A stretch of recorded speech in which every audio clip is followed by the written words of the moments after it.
Are you looking for inspiration on a daily basis? Well, check out Deal to Heal Tees. With our inspirational tees, you're sure to find something that will inspire you. Just go to dealtohealtees.myshopify.com. That's Deal to Heal Tees. Get some inspiration in your situation. Wear inspirational tee and be inspired all day. That's Deal to Heal Tees at dealtohealtees.myshopify.com.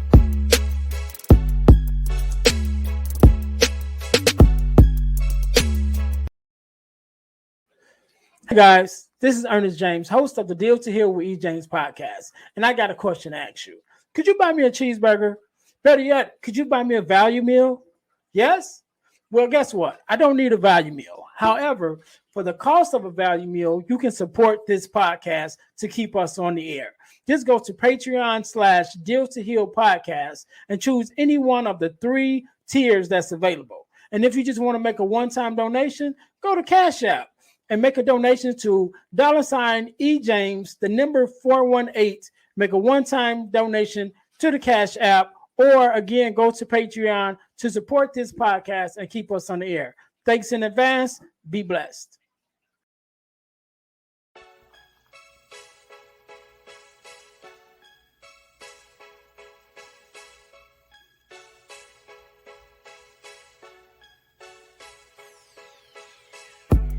Welcome to Deal to Heal with E. James podcast.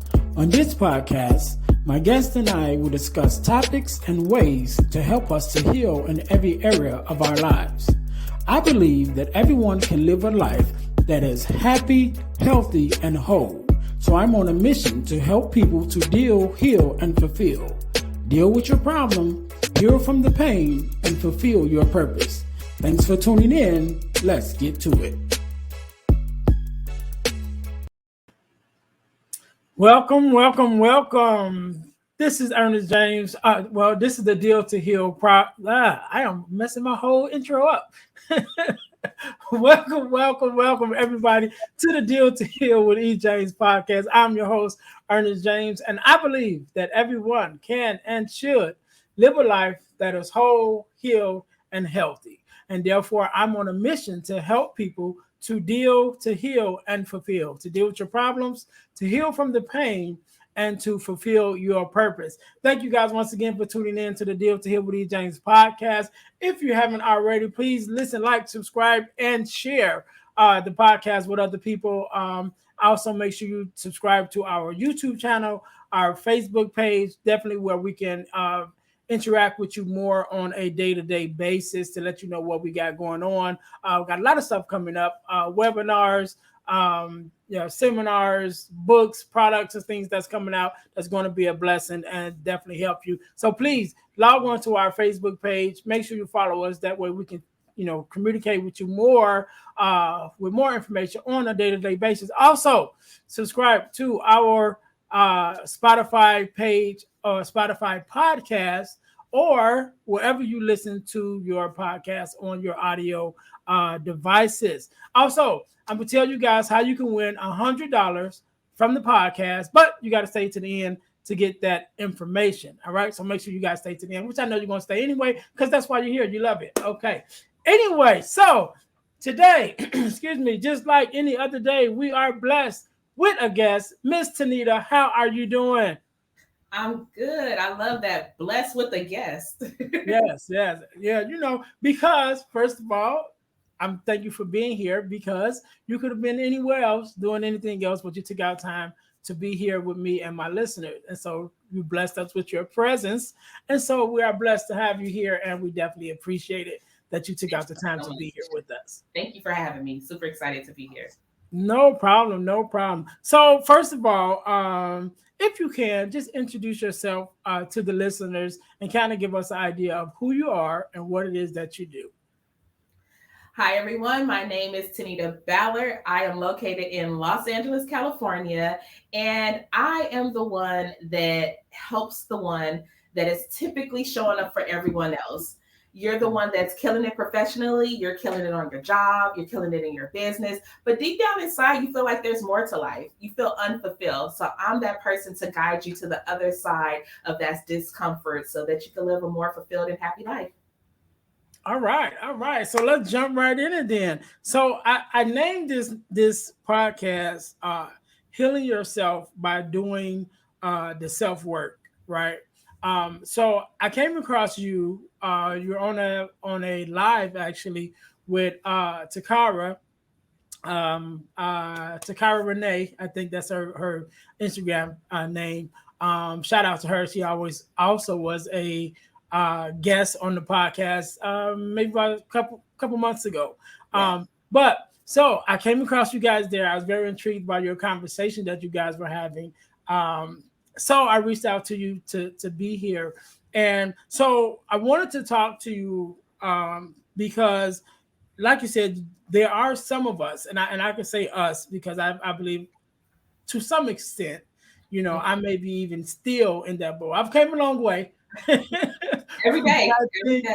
I think part of me is still, in that space of trying to figure out, you know, I think that and I'll just speak for myself. Sometimes, you have a heart for helping others Mhm. and you focus so much on others that you kind of forget about yourself, and then you find yourself kind of depleted because you've given so much and not necessarily been in a mode uh, to receive. So when we're talking to, someone who may, like myself, be in that space, just by starting with you know putting yourself first and making yourself a priority. Where will we kind of start to get into that space? Because a lot of times, again, we focus so much on helping others Mhm. that we don't even know how to change that focus. So one, I would like to say, like yourself, I can relate to it. I'm the oldest. I have two younger brothers, and I feel like I was groomed to take care of them, to show up for others, and it's like a natural part of who I am. Like I'm a servant. I serve God, and I literally serve in almost every area that I'm in. If it's in church, I serve there. I cook for the community. I serve there. My sorority I work in diversity and inclusion in my day job. So I'm advocating for people to use their voices, be seen and heard. And then in my coaching business and speaking engagements, I'm also speaking on engagement. And so I'm pouring back into the communities and the people that I live in and I also serve. So it was a natural part of who I was, but I had to kind of take a step back when things started to happen time and time again. So, in the event of I'm showing up for everyone, but people may not be showing up for me as hard as I'm showing up for them, or I'm so depleted because I'm continuing to add everyone else's things and items and concerns and to my list. And so then I start to find myself lower and lower and lower on the totem pole. And so I think the first step is to take a step back and to identify your why. Why are you going so hard for people? Why are you showing up over and beyond? So when I had to identify and look at my why, I realized that I was finding validation out of being the strong one. So that's when Mm. I felt needed because I was like, they need me, they're calling me. But deep down inside, I didn't feel like I was good enough. So, one, you need to identify that why. Why are you going over and beyond for everyone else? So, I think that is a good place to start. Good, good, good, good. And I just to go back a little to one of the things that you said that kind of struck a nerve with me was the using your voice, right? So now I've been told I have a decent voice, right? But I've always had a light voice, Mm-hmm. especially for a male. So I grew up with a light voice. So I always made fun of, Mm-hmm. for my voice and things like that. And so one of my defense mechanisms to keep from being made fun of for my voice was not to speak, Mm-hmm. And so I was really quiet, still am to a point, and keeping things to myself. And it took almost really it took some time of speaking, even as a minister of preaching, and just go ahead and using my voice anyway, despite of how I felt about it, and connecting. And even more so since I started the podcast, the more, I don't know what the word I want to say, assurance. I guess I can is the word. That's not the word I want to use, but that's the word that comes to my mind right quick. But just acknowledgement. I mean, that's more of a better word, because I've had this conversation with different guests that I've had on and different people, and they're like, I think your voice is great. You have a soothing voice, or you have a understanding voice, or whatever. But that took some time for me to even get to that point that I felt confident enough, or at least strong enough to say what I had to say, or think that what I had to say was stronger than my self consciousness of how I thought I sounded, And so I think that, that using your voice part is a hurdle that a lot of us deal with, not necessarily because of, like me, because of my literal voice, I felt about it. But I think that some of us just have a maybe a fear, and it kind of reflects back to what I've said at first about, putting yourself first. Just a fear that, how will people look at me if I said this about myself, or if I stood up for myself. And I think that, that's one of our problems, kind of look at or put the other people's opinion before our own. Sort of like, okay, what would TeNita say about me? You know what I mean? If I said this, And so with that, it was so funny that you said like you struggled with your voice, and I'm like, and you have a podcast, like super funny. So and I just think that's how things work. So for me, it hit me when George Floyd got killed. So I was at work, like I said, I worked for a different company, huge company, diversity and inclusion, and I was led to write an open letter to my team. So we were actually going to have a team to just discuss the things that were going on in the world. And I was one that I would advocate for my communities. If it was people with disability, Asian Pacific Islanders, if it was veteran, I showed up to work every single day for them. So I found ways to advocate for the leaders. I found ways to tell their story. And then as I wrote that open letter to my team, I found that I was advocating for everyone else, but I wasn't advocating for myself. And so there's many ways for us to use our voice. For me, it was in written form. So I had to write it out. And when I read it to my team, it was so liberating, because at the end, my vice president was like, oh, TeNita, I didn't know you felt that way. And it was real. It was like honest, because like one sentence was, okay, we may be number one for diversity and inclusion, but do our Black people feel like we're number one? Do our women of color, like do the LGBTQ, like I went down the list, like different diverse segments, do they feel like we're number one for diversity? And I told them, like, I come to work every single day and do my job, but you don't know me. And I said, because I'm scared, like I'm scared for myself. I'm scared for my brother. So it allowed me to do something that I wouldn't necessarily do in corporate America, being a Black woman, because we're told at different times we're too boisterous, we're too emotional. So with being told that years after years, being groomed, it's a new day now. After 2020, corporate America, Black women, they're hiring us, they're hiring people of color. So now they're looking for that voice. They're looking for that authenticity. But before, when I was coming up, it was like me even wearing my hair natural. It was like you needed to be polished. You need to look a certain way. So with that, if you don't fit the image of what's in front of you, I found myself not really speaking a lot, because yes, I was at the table, but I wasn't using my voice at the table. So after 2020, like wrong, right, or indifferent, like I was liberated to show up to work fully. And when I say fully, not fully like at home, comfortable with my family, but knowing that I can say, that's uncomfortable, and I deserve to be here as well. So you're going to hear my voice. And so that's one part of it. Another part of it was growing up in the inner city. So I grew up in Watts. So Watts is in the inner city of LA.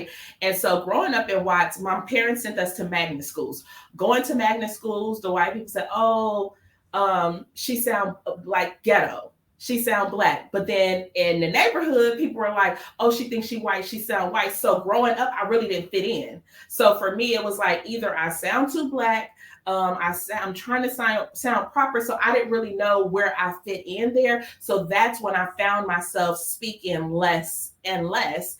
And the funny thing now is when I'm on platforms, when I'm speaking, I literally pray and I'm like, Lord, open the eyes of the people, open their ears so that they can hear me and actually like hear you through me. So what's the message that you want me to speak? But it's funny because I shine in those environments, but deep down inside, I remember the first day I was on a platform and I was super scared. So when I show up, like you said before, it's not about you at this point. Like, it's like, okay, this is ministry. So even if I'm at work and I'm speaking on a panel, even if I'm traveling and I'm talking about diversity, if I'm coaching a client across the world, it all has to do with ministry. So that's how I had to start amplifying and using my voice. Yeah. So that just struck like three things with me, right? So one of them, you talked about, being afraid, but doing it anyway, right? Mm-hmm. So to being afraid, but still using your voice to speak up. And so again, going back to myself, because of my voice, I was always, afraid that I was going to be made fun of one way or another. And so I remember the first time I had to speak before an audience, and it was by surprise, right? So I had to preach for five. Well, I don't think it was 5 minutes, but it probably ended up being 5 minutes. You had a quick exhortation. Yes. And so this what happened. So we had we had a youth ministry at my church growing up. I probably was like 15 maybe at this time. So we had a youth ministry, and with the youth ministry, on youth day, the youth would do everything. We would usher, we would sing, we would preach, the whole thing, it was all youth. And so when it came down to the time for who the speaker would be, the girl who was over us, over the youth ministry, she was only a couple years older than us, but she would always end up speaking because everybody would be like, no, I don't want to do it. And so this specific day, she got up and, she's getting ready to, speak. And the pastor was like, hold on. Every month we have this day, and it's always the same person. She's like, we got a whole youth department, and she was like, you guys, somebody else is going to speak. So she chose me and my cousin, just like right there, like, boom. And so she ended up, my cousin ended up going first. And so that gave me like 3 minutes to find the scripture, Yeah. So that gave me a couple minutes to find the scripture. And so that was my first time, getting up and speaking, but before an audience, publicly, like on a platform, should I say, still dealing with, my voice, still dealing with the fact that I know I have something to say, still dealing with not necessarily still not feeling comfortable, with my voice over the years. And it's just crazy of how that works, despite your own thoughts, your own limitations, when you press forward to do it anyway, to the point that I became a minister, I became a preacher, I became a pastor, and now I'm doing a podcast with the same voice. You know what I mean? So just that, to have that notion, or just to have that inner strength that you sometimes don't even know where it comes from. But once you start, that thing of putting yourself first in any area, so okay, yeah, I'm scared, but I'm gonna do it anyway because I believe what I have to say someone needs to hear.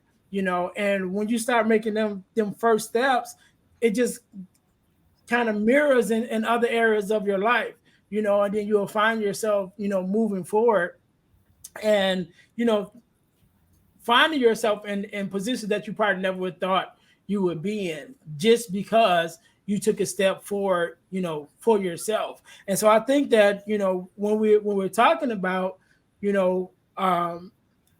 finding your voice. But I think it also not just finding your voice, but then finding the inner strength just to show up for yourself, just to literally show up, because sometimes, it can be where we might have the opportunity and then we still shun back from it, but I think that as we're pressing forward, as we're advocating for ourselves, as we're, making ourselves a priority, we have to also make it a priority to show up, because those doors will open, those opportunities will come, and but you got to be willing to stand up in those spaces representing yourself as who you are, as you did, when you wrote the letter, like, what, this is my moment, this is my time, I'm going to stand up and I'm going to say what I need to say. And I think that's a process, that we got to get to. I think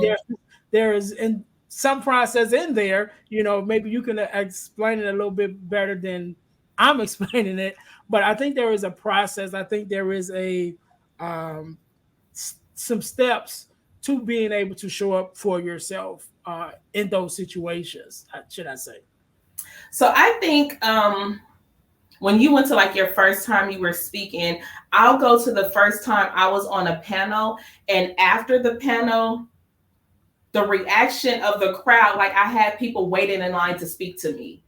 And I was just like, y'all want to hear from me? Like, so I said something that was good on the panel, it resonated, and you guys want to follow me? You want my help? You want to talk to me? And so I talked to everyone like I normally do. You show up, literally went straight to the restroom. And I was like, oh my God. And like my insecurity started coming up, like the girl from Watts, like, am I going to say it wrong? Am I going to? And I had like this level of perfectionism, like in my head, like, you're not supposed to stumble. You're supposed to say it this way. You're supposed to show up. And I had to actively, and I have to continually show up for myself and push past those things every day. So when I look at the stage that I would talk about now is changing the narrative. So for me, in the beginning, I said you need to identify your why. So for me, what are those things that start to come up? What it sounds like for you, you were like, oh, my voice, I'm quiet, I'm this. So you didn't want to use that voice. I like to think that the area that the enemy is attacking us in, with both of us, has been our voice. Many times I found myself in a situation, I can actually pinpoint when I lost my voice. It was when I was in college. I went through a whole situation, but it took me years to actually do the work, acknowledge, and other people had to point it out to me. And so when I say identifying that why, so when I went to the restroom and said, people want to talk to the girl from Watts, they didn't care where I was from. They loved the information that I provided. So I had to talk to myself and say, yes, the girl from Watts. Yes, TeNita, I have value. I have something to say. So even when I'm showing up, I have to say, what are those things that I'm telling myself? On my wall, when I wake up every morning, I have on my wall, I'm enough, I'm chosen, and I'm loved, period. So it doesn't matter what room I'm in, what person is going to acknowledge me that day, the accolades, none of that matters. When I wake up and I look at the wall and know that I'm enough, I'm chosen, I'm loved. Those are the 3 words that God gave me, because those are the areas that I didn't always feel like I was enough. So God made me enough. Who does God say I am? I have to recite that to myself to build myself up, and that's changing the narrative. So if I can start my day on that foundation every single day, because there are times when you're stretched at another level, it could be at another capacity, a new assignment, something uncomfortable. You need to remind yourself, guess what, TeNita, I'm enough, I'm chosen, and I'm loved. So a couple of months back, I was at a mastermind in Mexico with an inner circle that I'm a part of. And I sat on the front row. And mind you, I was not going to sit on the front row. I decided to go 3 rows back, but someone was like, oh no, we have to sit on the front. So it's important to, who are the people that are around you? Who's in your community? Who's pushing you? She pushed me to get on the front row. So we're on the front row. We had to do introductions. I know you put a mic in my hand. It's go time. I have my introduction. I have my elevator speech. I know what to say, but I was like showing up in a capacity that like I was stretching and I was expanding, like they're gonna hear me, my voice is gonna be heard. But when I was done, like my hand was literally shaking and I was like, drink some water. Like it's really self-help. Like you have to talk, it's a process. And I was like, you got this. You did it. Drink your water. Like people filming me. It may have been also nervous that the eyes were on me. Like people are recording me. The person that's over were giving me accolades like, yes, TeNita, we need to do this. Like, and I don't know what made me nervous. And people think like you get nervous. I get nervous when I speak, but I still know like it's game time. Do it scared. You know, you may stumble, have a couple of bullet points. Like even right now, I had a couple of bullet points just to direct me in the event that I go blank. So there's things that we need to do to prepare ourselves to make sure that we're prepared. I'm not saying just jump out there like you never did a speech and now you want to do a keynote. Right. I wouldn't suggest that. But who do you need to talk to? You may need a coach. You may need to have somebody who's going to say, okay, great. You want to get into speaking? Do you have a speaker sheet? What are the topics that you want to speak to? Do you want to do podcasts? Do you want to do keynote? There's different types of talks. Do you want to do workshops? Okay, what are some things that you've been through? What is the layout? What are the modules? So you can have someone guide you through and help you through. And at the end of the day, if you don't know, there's free options as well. You can get on Google, you can get on LinkedIn and do research. So it's about pushing ourselves outside of the comfort zone and doing the work. For us, it's speaking, but for other people, that thing that's resonating, like that thing, I literally like post about like that thing when people are talking and that first thing that you think of, that's more than likely the thing you need to work on. Like, yeah, where the area you being attacked in, right? The area that you need to show up in, that's the area that you need to help others in. So that's what I have about that. Yeah, and so that brings me to two things. But one thing, I'm gonna go back to what you were saying when you were even talking about the people that surround you. You know, and you talk about community. Basically, you know, who is your circle? Who is your inner circle? Who is those that surround you? Because a lot of times, sometimes we are so afraid of ourselves that it takes others to see something in us to be able to say, hey, you know, you have something, you have a voice, you have, you know, whatever this thing is that you may not see in yourself, but other people see it in you. And so, again, I'll take myself, even as a, you know, over the years, again, growing up, becoming a minister, becoming a preacher, you know, I remember I was an associate minister at a church where there was maybe 10 associate ministers besides me. So it was a host of us. And so, you know, when it comes to preaching, you have your hoopers, right? You know, the ones, do all the extra.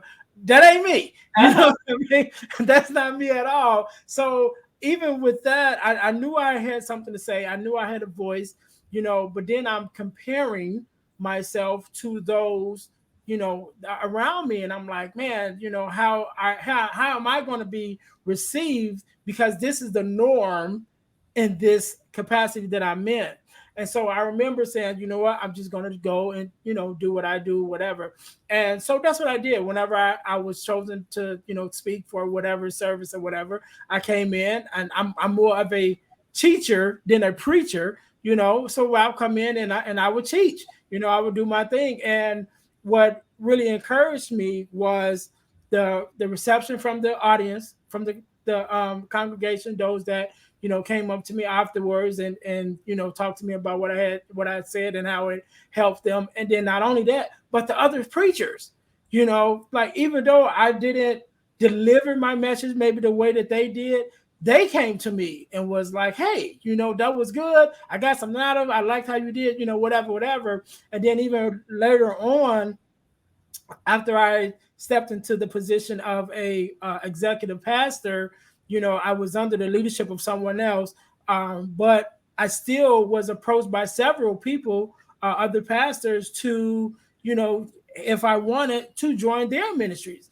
you know. And so it's even those things that, you know, even though by this time I had more confidence in my voice and whatever, but it still was those people within your community that encourage you, that uplift you, that, you know, sometimes advocate for you when you don't advocate for yourself, you know, and just pull something out of you. And I think that that's a blessing when we really talk about the people that's, when we're striving to become better, when we're striving to do more, when we're striving to show up for ourselves, is getting in those environments where that's nurtured, those environments where you are uplifted, where you are encouraged, to be able to grow even more for yourself and to show up for yourself and to do the work. I Yes. know you mentioned about doing the work, and I think that's one of the most important parts of this whole conversation, because we can want, whatever we want for ourselves. We can want whatever we want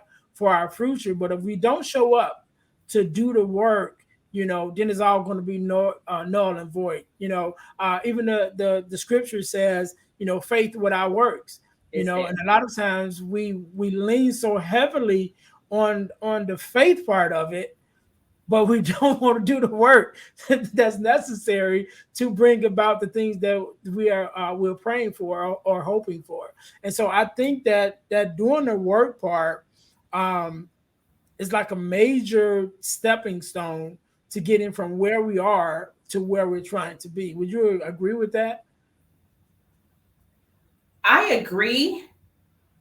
And it was something that you said that I wanted to touch on as well, where you said looking at other people. We live in a day and time, social media, like everyone is doing something, everyone is speaking, everyone is showing up, everyone has a business, everyone has a message. And sometimes we could get distracted. We could get distracted by the glitter, everything that glitters not gold. But we could get distracted by the likes and the followers. But at the end of the day, God has given each and every one of us gifts and talents. And if we are trying to be a copy of someone else, then we're not giving God the glory of how he actually made us. And it's being authentic to who we are. And so for me, it's a very simple lesson is my gray hair. I started graying at 16, but it was in the back of my head, so I didn't have to see it. So all these years I was dyeing my hair because I did not like my gray hair. I felt that it made me look old. Me being single, I just didn't think I just had all these things.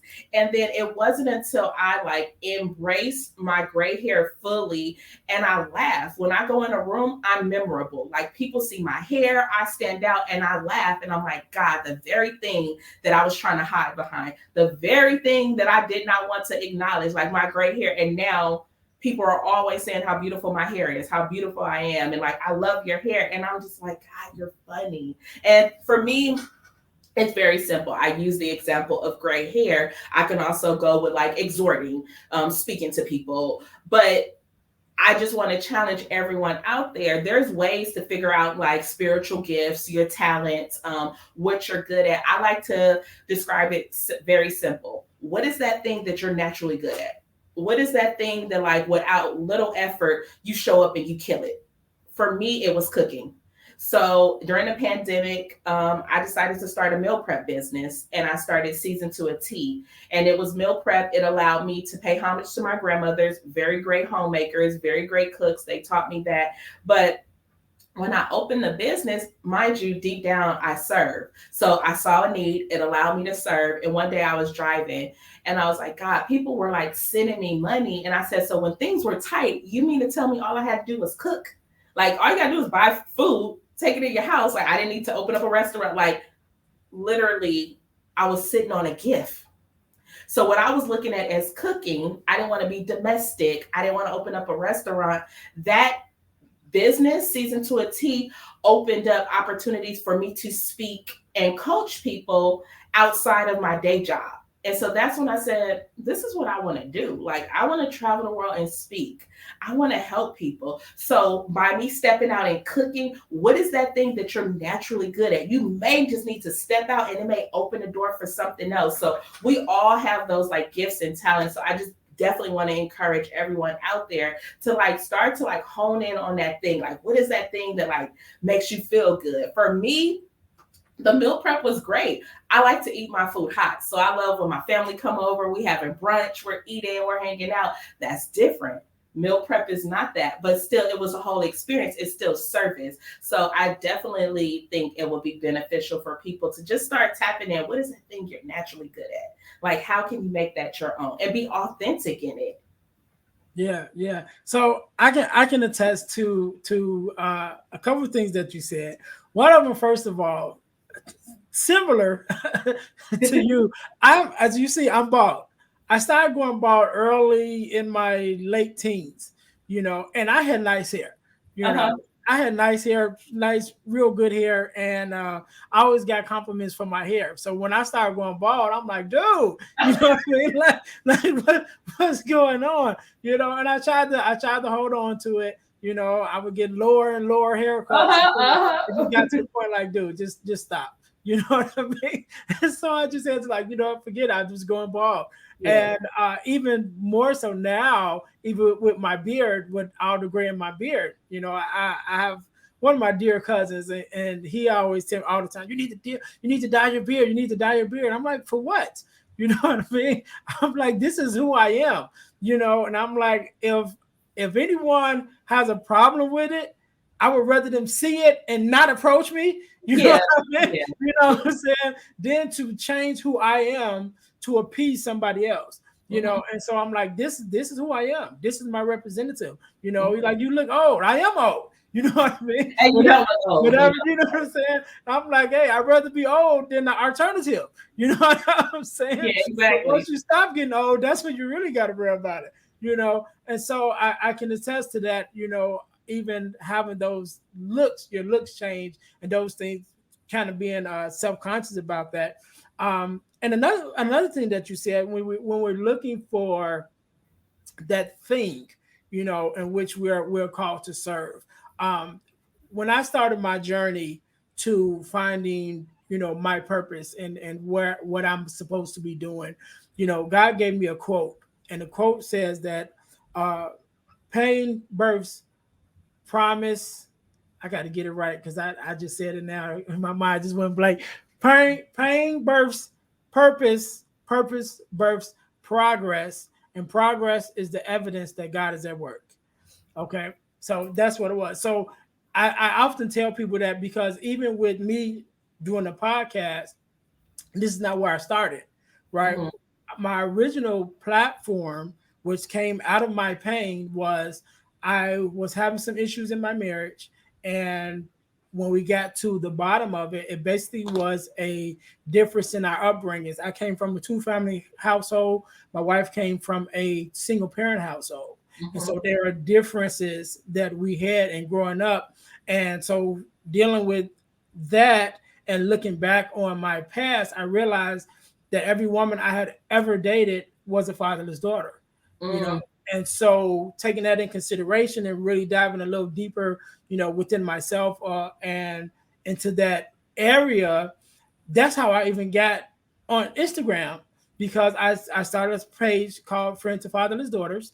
Mm. And so I was talking about, fatherless daughters, from a man's perspective, and things like that. And from that, I was asked to be on podcasts. I asked to be on like 7 or 8 podcasts and having a conversation with one of the podcast hosts afterwards. When we were able to actually meet in person, he was like, "You need to have a podcast," and that conversation, which birthed even this, to the fact that I'm here now. So it was that pain which births that purpose, right? And so, actually, excuse me, before I even started the Friends of Fatherless Daughters page, I had a male mentoring page. So that was Mm-hmm. my very first platform that I was on Instagram. And so when I started the Friends of Fatherless Daughters page, it really was just to kind of, you know, air my thoughts or whatever. But that took off so fast that I was like, okay, I got to go with this, because again, it goes back to, you know, the purpose and the progress is the evidence that God is at work. So my original platform was doing okay, but when this one started with the Friends of Fatherless Daughters, the progress was instant, you know. And so I'm like, okay, I have to go with that. Sure. So following that, where God was leading me, led me to here. So now I'm going on, you know, a little bit over a year of podcasting. you know. And so Congratulations. just that thank you. But just stepping out there and following that process, um, it's different ways to find what it is that you are meant to be, what it is that you are meant to do while you're here.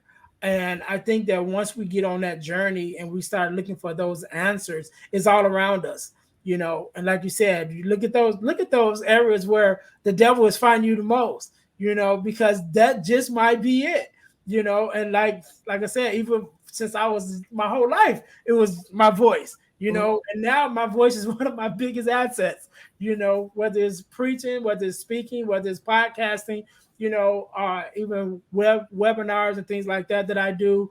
I just got into a company, got involved with an organization called Forgiveness Mission, and we do forgiveness workshops every quarter of the year. And we talk about forgiveness and teaching people about forgiveness. That's all with this same thing that I was at an early age didn't want to use because I thought it was going to be made fun of. But now the same thing is being celebrated every day, and so it just finding that, again, paying attention to those things where the devil was trying to fight you the most, because that might be where God wants to use you the most, and just opening up our eyes to be able to recognize that, in our day-to-day lives. Yep. So that's good. That's good. Yep. Miss TeNita, I'm not gonna hold you too much longer. I thank you so very much. We keep going and going. Right. So I thank you. I thank you again for taking out the time to be here, to definitely for sharing your voice with us and giving us of yourself. I want to let you have the last word. So I want you to leave us with, whatever it is. It's inspirational, informative, however you decide to flow, and definitely give us your social media handles and all of that. So I'll give you a second to kind of think that over real quick. To my listeners, thank you guys for tuning in once again to the Deal to Heal with E. James podcast. I know I told you guys I was going to tell you how you can win $100 from the podcast. So here we go. In order to win $100 from the podcast, you need to join, or you need to enter our super subscriber contest. What does that mean? That means you just need to subscribe to our YouTube channel, to our Facebook page, and to our podcast on Spotify. Again, just subscribe to our YouTube page, our Facebook page, and our podcast on Spotify. After you've done those three things, text the word WIN, WIN, to the number 866-326-0730. That's 866-326-0730 to qualify to win $100 from the podcast. The contest is random, which means I put a name at any time, and it's ongoing, which means it never stops. So once you're in, you're in. You always have a chance to win on at any time. So again, if you want to take the chance to win that $100 from the podcast, join our super subscriber contest. Okay. So Miss TeNita, again, thank you so very much for being on. Thank you for taking out your time to share your story and your voice with us. I'm going to let you have the last word. So the floor is yours.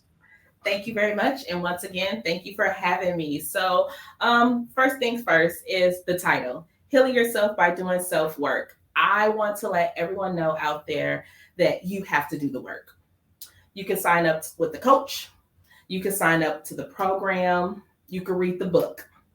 But if you do not apply the lessons, if you do not show up for yourself, if you do not advocate, if you do not make that change, and ways to make the change, I like to always start with the acknowledgement. So the identifying that I spoke with earlier, it also deals with acknowledging.